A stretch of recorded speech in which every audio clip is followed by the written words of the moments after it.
Hello everyone. So already we have discussed the prokaryotic DNA replication process until till elongation stage of the replication process. So now we will discuss the termination process of prokaryotic DNA replication.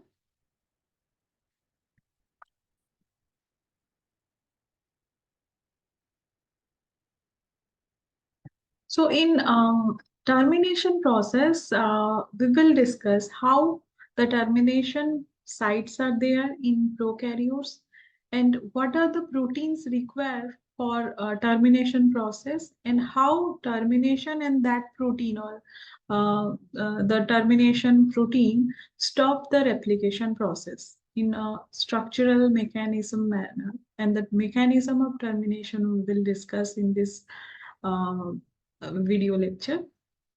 So the usually in E. coli genome, or as we know, the prokaryotic DNA is circular in nature, and though it has one origin of replication, then it has some site for termination. In here we are discussing the termination process. So let's start with the termination site available in the replication process for termination of the replication. So usually what happens, the the TER and TUS termination system is generally across the gram-negative bacteria, and the generic picture of the replicating DNA chromosome, DNA genome, if we are talking about, then the replication, as we know, the replication fork 2 and replication fork 1, we can see it in the picture. And at that point of the start, at the point of start, the recruitment of mm, there will be the synthesis of DNA, and there will be the termination stage. At that point is called the replication termination zone, and this zone is divided into two parts. The termination zone is divided into two parts, where one part has the replication termination zone, uh, and one part has five termination sites facing the same direction, and the second part has another set of five termination sites facing the same direction, but all opposing of the other sides. You can see in the picture the arrows are showing this, and the entire replication termination zone is around 350 kilobase pair in size. So in some textbook, also it has mentioned that the terminus replication uh, have different name. So the entire zone has about 10 site, which uh, uh, which are placing in the picture. We can see it here, and they are not palindromes, and so that means they have some sort of directionality. And all these 10 sites are give and take around 23 bases in the length. These sites are about 23 bases in length. So each of these arrowheads are 23 bases in length, and each of these sites is called as the termination or TER site. The key things to remember is that these are directional. By the way, not super important to remember, but these sites have name like J, G, F, B, C, which all face the same way, and they have got there are also some sequence like A, D, E, I, H, all are facing in the same way. So conventionally, you can call them TER-J and TER-G, or so on until TER-H. This directional part of uh, this directional part of a gene, which is about 309, 309 or 309 amino acids in length, thus stands for terminator utilization substance, and its function is to bind the TER site. Specifically, TERS protein as a monomer bind to one TER site only, and we have noted that each site is 23 bases in length, but the TERS protein only bind about 15 bases out of that 23 bases. This points to the fact that it has a sequence specificity. The complex of the TERS and TERS function primarily is to block the moving replisome.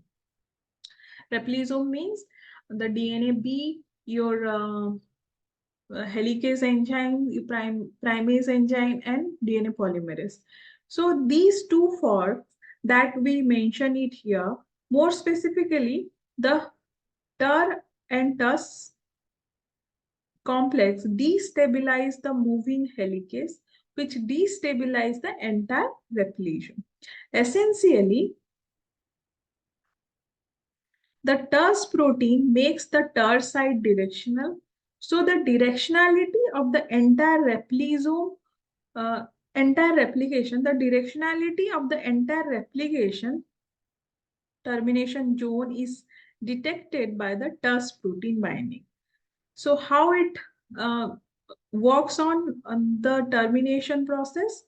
The concept of directionality, we can take it as an example. Here we are taking the TER site C, and we, this TER site C has about 22 bases in length, and here is the complete sequence of TER B. And now on this DNA site, one TERS protein will bind, and it will bind only about 15 bases. The red marks is the TERS protein. So out of this TERS protein only bind the 15 bases of the TERS site, which is about 23 bases. The core of the TERS protein has negatively charged beta seed, and that deform the typical B DNA configuration. And this allows SS into the major and minor groups. This is where the sequence specific binding occurs. One sequence specific contact is made at the 6th position of cytosine in the TER site. The cytosine is flipped out into a binding pocket of the TERS, and arginine is responsible for directing that interaction. That means the cysteine of the TER site is flipped out when bind and interact with the arginine residue of the TERS protein. So this particular configuration between TERS and TER is called a strong locked configuration. That only happens due to cysteine between cysteine at 6th position, and this provide the TER site its polarity. By the way, the flipping of the base is similar to RNA polymerase binding to the Tata box. Notice that how this site of the bases is similar to RNA polymerase binding to the Tata box. These arrow which is given in the picture. So in this particular site can be overlapped with the arrowhead ahead, and it looks something like this arrow and blunt end and the arrow end. So what does it mean? The polarity or directionality means in the context of moving replication fork.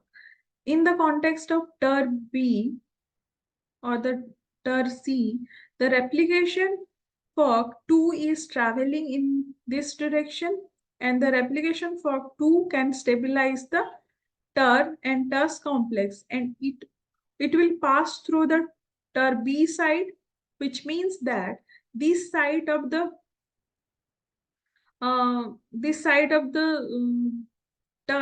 TUS protein is permissive to the replication fork movement.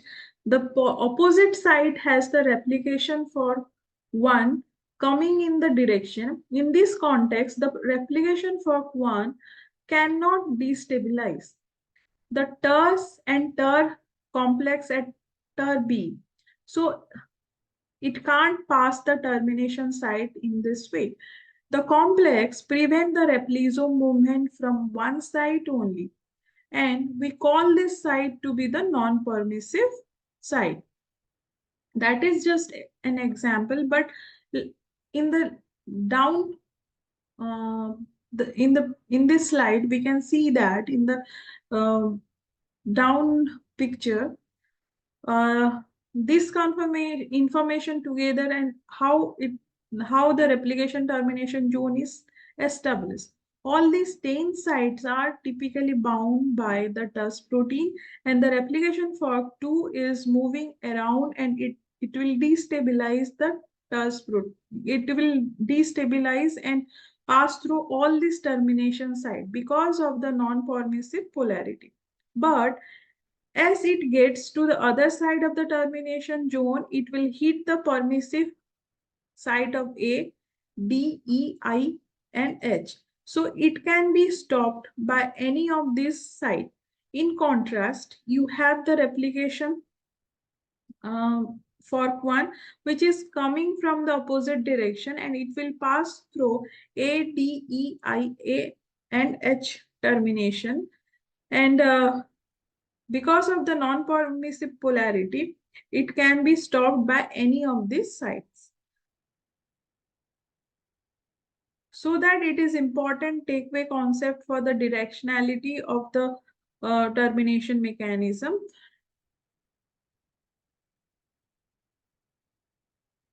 Now the key fact to put forth in the middle of the termination zone happens to be in between C and A sites, and this is at the opposite side of the origin of replication. So both these points are roughly equidistant. Before we get into the mechanism, let's see what are the possible scenario for this. So site C and termination site A. Now let's get the first scenario. The first possibility we can say in this scenario, the replication fork 1 arrives first at the replication middle point by crossing TER A, and it hits the permissive site of TER B, TER C, and it can either wait there or it can release.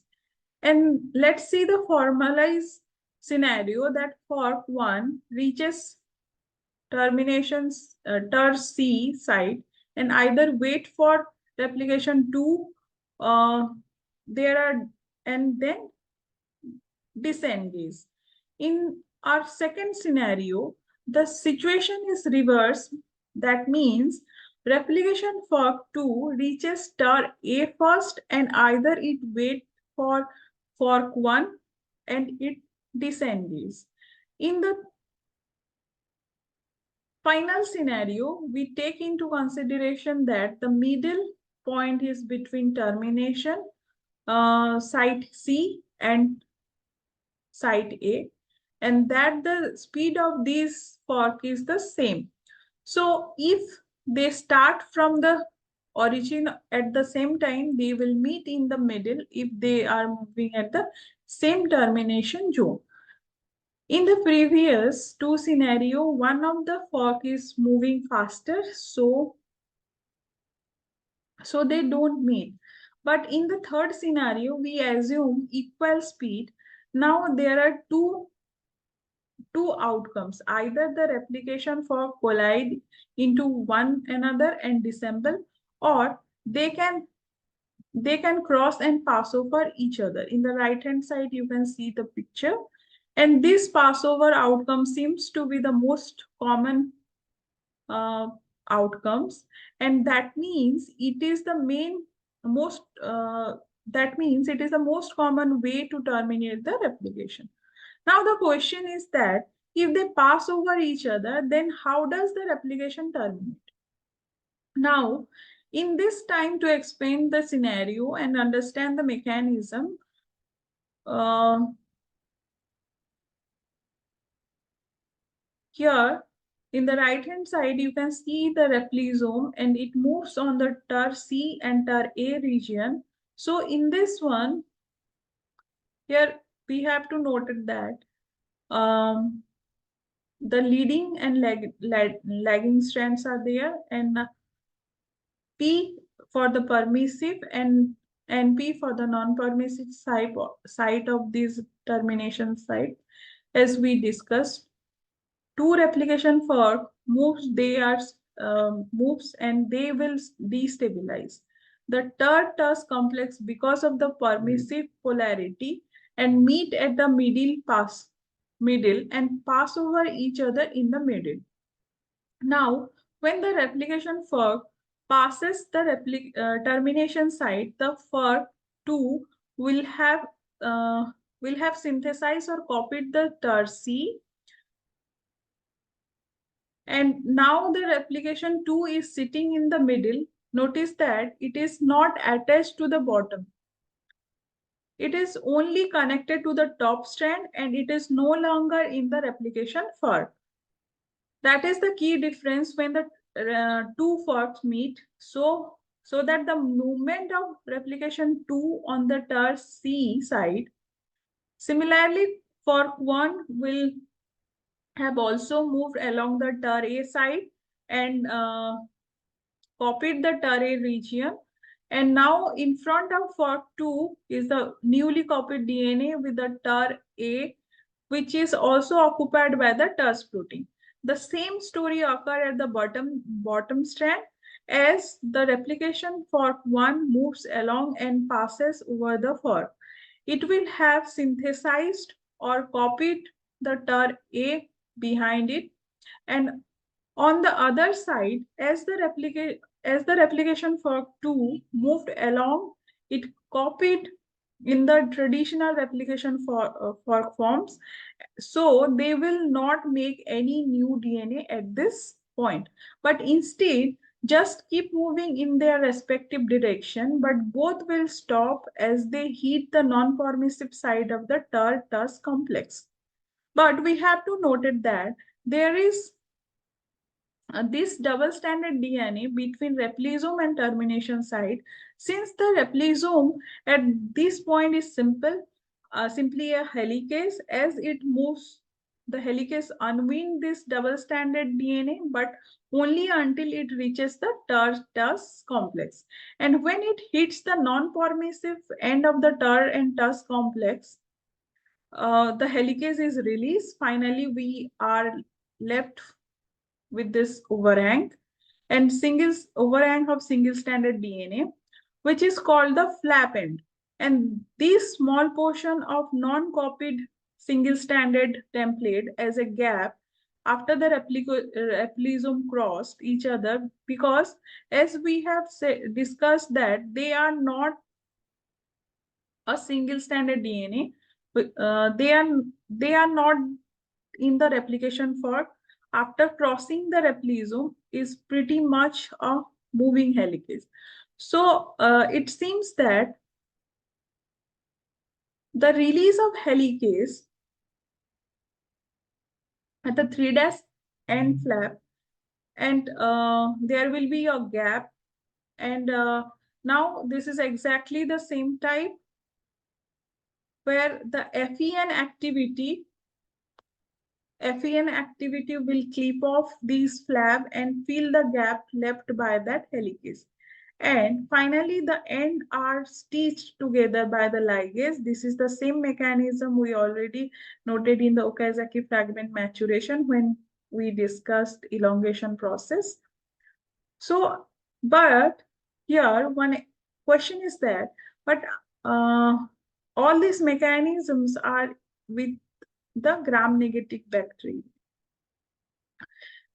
So as we can delete it, if the here you can see how the replication fork meet together, and the interwing is removed by the help of topoisomerase 4 enzyme. It cuts the strand of one parental strand of DNA, and both the here you can see the topoisomerase 4 will cut, making a cut in the parental strand, and both the strand will be displaced, and both parental and newly synthesized strand, they make ligated by DNA ligase enzyme and make a circular DNA. But here we have to discuss if this TER and TERS complex protein is not there, then the bacteria will be unaffected. How? However, there are issues with the chromosome segregation, and this has led to a hypothesis. One model will be there that the TER and TERS termination zone after Passover, you can see the left side picture. If TERS protein is deleted, what will be the consequence? In past TER C and is going to cross TER B, and this flag will keep getting longer, but at some point it will be longer enough that the helicase can use the single stranded flap and the bottom strand as a template and restart DNA replication. So the flap is then converted from the single stranded template to a double stranded DNA. So now it is the template for leading strand synthesis. Since bacterial chromosomes are circular, this end of the flap is not closed in a loop or circular.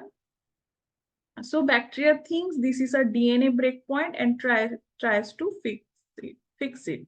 So the flap will stand invade, and a process called homologous recombination will be there, and where the proteins like REC A, REC B, C, and D are involved in initiating the abnormal repair function, and there is a quick stretch of the strand invasion will be uh, there, and the recombination leads to the resolution of holiday junction. And as we already discussed about how the termination process is going on, and in the left hand side it is one consequence. If TUS protein is not there, then what will be the consequence? It will not affect the DNA termination process of prokaryotes. The prokaryotic DNA will functionalize its termination process, as the flap will be growing, and DNA polymerase will be again invade this strand, and it will synthesize, and that strand make a loop, and this strand will again form a homologous recombination process. The strand will be repaired. Thank you so much for this wonderful journey of making video lecture series about prokaryotic DNA replication. This is all about the process of termination, and already we have discussed its initiation elongation process. Thank you. Thank you all.